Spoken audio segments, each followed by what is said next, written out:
if you add the third element, when you insert the third element, you have overflow again, right? So what do? You double the table size once again, okay? And then you can copy the first two elements there.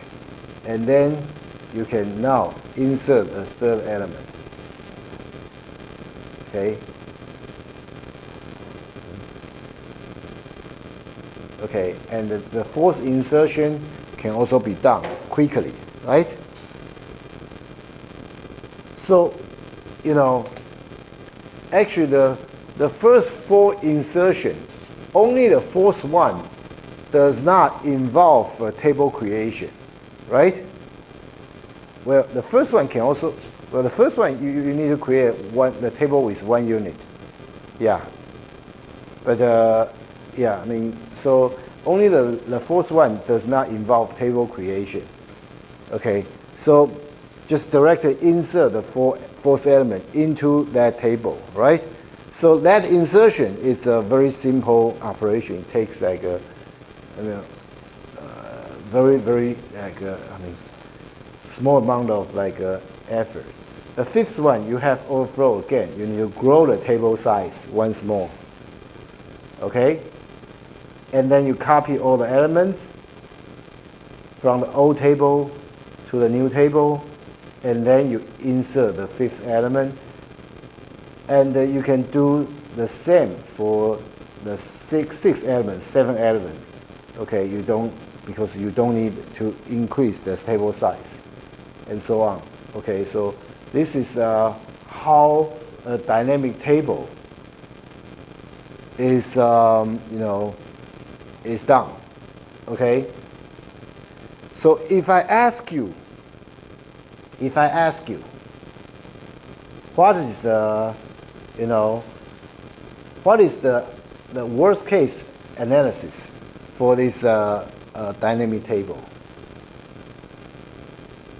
You will see that, okay, a sequence of n insertions, if you consider a sequence of n insertions, okay, the worst case time to execute one insertion is theta n, right?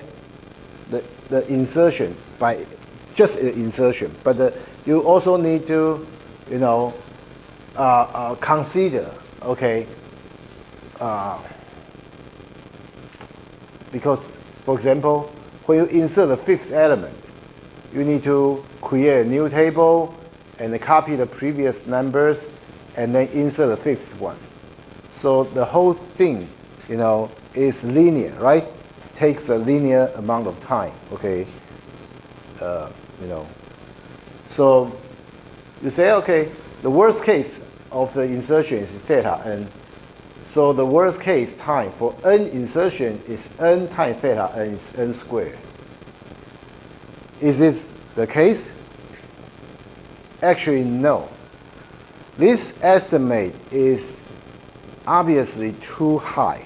Okay, it's too high. In fact, the worst case cost for n insertion is only linear. It's cost is much lower than n squared. Why? Why? Okay, let's take a look. Let's Ci to be the cost of the ith insertion. Okay, Ci to be the cost of ith insertion. We know, the I, okay, it's going to be, I if I minus 1 is exact power of 2. Because, if that's the case, we have an overflow, right? And then we need to create a new table, and then we can insert the ith element. So it's going to take, I amount of effort, okay? And if it's not the case, it's 1. Okay, we just insert this element into a table. Okay, that's very easy. So you can see that, okay, this I it represents the ith element insertion. The size I indicate the size of the table. Okay, Ci it represents the first element insertion is 1. You insert the first element. Okay, the table size is 1. And then the second element, because you see like 2 minus 1 is going to be 2 to the power of 0, right? So it's going to be I, so it's 2. Okay, and when I is 3, 3 minus 1 is going to be 2 to the power of 1, right? So it's going to be, the Ci is 3. The 4 minus 1 is 3. 3 is not the power of 2, so it's 1. The 5, when I is 5, 5 minus 1 is 2 to the power of 2, right? So it's going to be 5. Okay, and then 1, 1, 1. And then we have 9 is 9 minus 1 is 2 to the power of 3. So it's going to be 9, and so on. Right? And then if you look at this table more carefully, you try to separate Ci into 2 different costs. The first line is about the insertion. What happened? What the cost that you spend for the insertion.